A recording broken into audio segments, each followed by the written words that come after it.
In the past, stem cells have been used in eye experiments, but the difference was, in this case, that they've been manipulated in some way.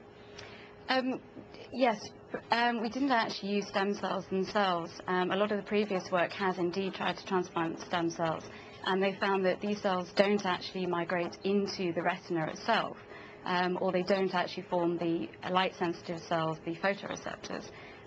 So what we actually did was take cells from later on in development that have already partially committed. They already know what they're going to become.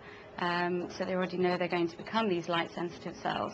And it was these ones that we transplanted, and it's these cells that seem to have this capability to actually wire up into the recipient retina. Can you just explain, though, for the layman, I mean, how does that actually work?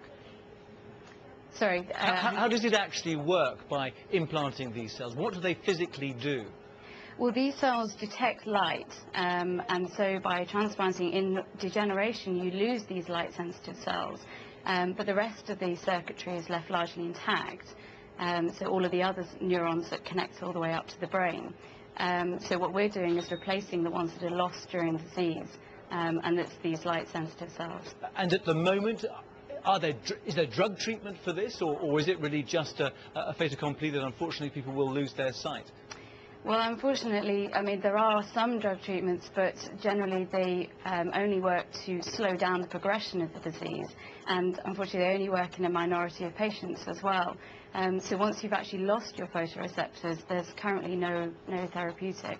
And just briefly, I mean, can you put a time scale on when we might see this surgery in practice? It's very hard to say. I mean, it has to be at least 10, 15 years in the future, I would say. Okay, but exciting breakthrough. Rachael Pearson, thanks very much indeed.